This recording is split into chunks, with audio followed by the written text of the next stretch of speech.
I beg on a way down. No, I did forget something. I beg make on I remind you. Waiting make God create man and woman.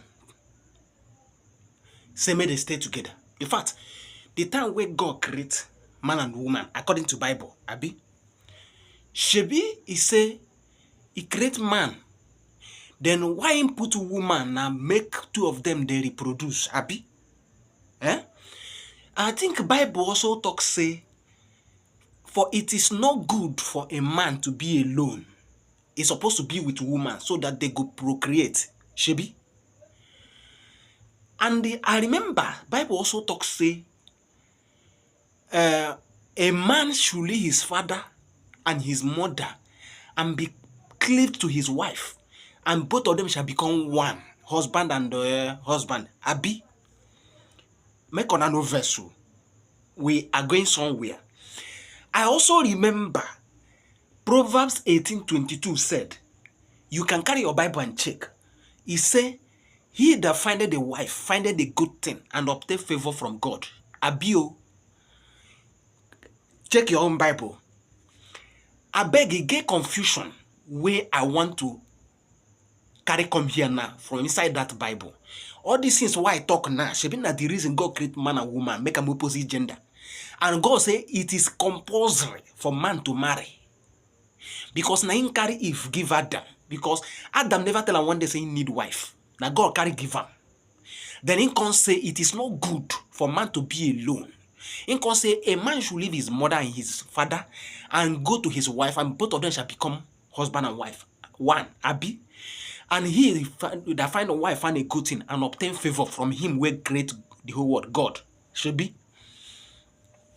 I beg, follow me to the book of 1 Corinthians, chapter 7, from verse 27. In fact, from verse 26 up to 29. From verse 1 Corinthians, chapter 7, from verse 26 to 29. Listen to what in that place talk before the tautological confusion will come and fight on social media. What this place say is that, listen very carefully, open your ear very well. After this thing I will tell you, you will tell me what is the quarrel. In fact, what is the problem going on in the Bible? Because I am totally confused here and I want my confusion to be put in order. This place I called 1 Corinthians chapter 7 from verse 26 to 29. What did he say? Listen. He says, because of the situation going on, he said, if you are married, whether you are a man or woman, if you are married, continue with your wife or continue with your husband, continue with your partner. Good. He said, if you never marry, listen, if you never marry, never you dare look for anybody, look for wife. You hear also? He said, if case you never marry, if you know, say if you are opportunity to be single, if you are still single, he say never you look for. Don't look for, don't find, no marry. No be me talk am. It's there inside your Bible. Open up 1 Corinthians chapter 7 from verse 26 to 29. I am still reading. He say if you don't marry already, go ahead and keep your wife, keep your husband, continue. He said no divorce am, no problem. But if you never marry at all, you dey single, don't you try go there. Don't marry. Stay like that. The question is why? Since marriage is compulsory, for a man shall not, it's not good for a man to be alone. How come 1 Corinthians is telling you you should not look for any woman, you should not look for partner at all if you never marry? Just stay like that. I never finish. And you continue to read down from verse 27. He say, if you marry, not be bad thing, no problem. I dey talk am for broken so that you can understand. But you go there, you go read English. If you never marry, no problem. If a virgin marry, no problem. He said, but I advise you, don't you ever find a wife or husband.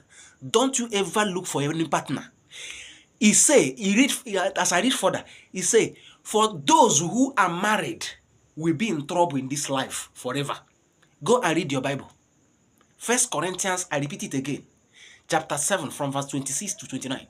He said, don't marry, don't look for, don't marry, remain like that. He said, for those who marry will be in trouble in this life. And I'm trying to spare you this. I never finish. Oh. Continue to read in verse 29. We are still going down. What is the problem in this Bible? The Bible told us that it's compulsory to marry. It's not good for a man to be alone. You have to get a wife. That is why God created both of them. You have to produce, reproduce, make the feel the earth. A man should leave his wife. He said he should leave his mother. Should. That means you have to. Should leave his mother and his father. Go to your wife and both of you become one. Begin to procreate. But here he's telling us that if you never marry, don't. He said, for those who are married will be in trouble in this life. And he's trying to spare you this. What do you understand by these two contradictions? What is actually going on in the Bible? That is my question.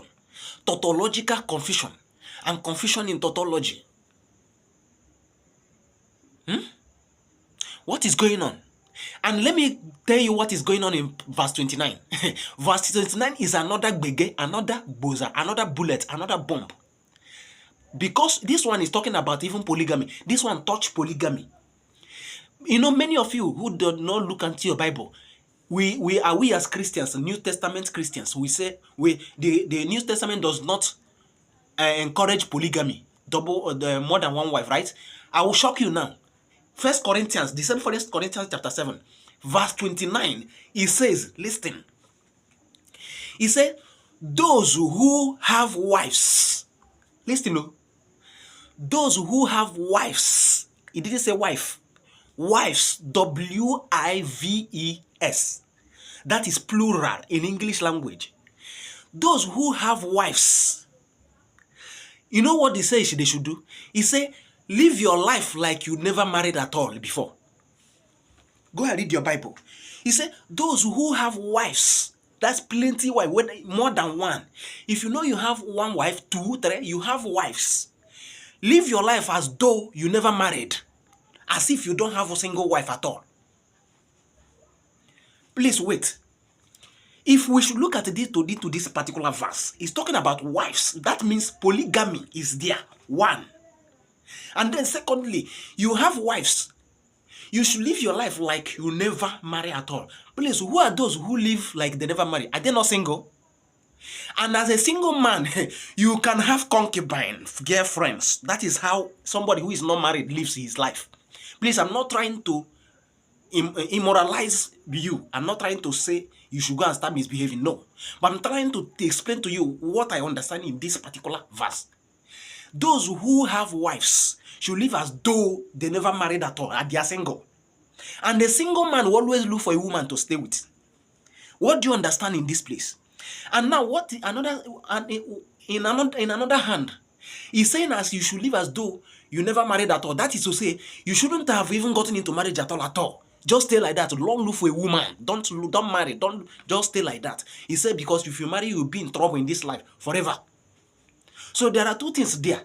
It's either you understand it in a way that he's telling you not to marry at all, or you understand in a way that even if you have plenty wives, you should live as though you are still a single, and a single man lives like a bachelor, have girlfriends. This is not Old Testament, this is New Testament. 1 Corinthians 7, verse 26 to 29. Go and read your own Bible, you see it there. This place in particular encourage polygamy. And it encourage having a woman outside marriage. Check it well. Reason with your sense. Listen it. That's why we're saying that this Bible, if you read it deeply, you understand that there are errors, there are problems.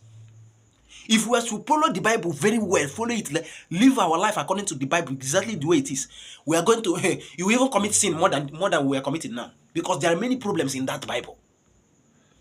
There is polygamy in this particular verse. And there is a room for you to have wives, not even wives, and still have girlfriends outside. Is there. Check it. So please, my question is, what is the quarrel between these two quotations I have just quoted for you? How come this side is telling us we must have a woman in our life and marry and procreate? It's compulsory.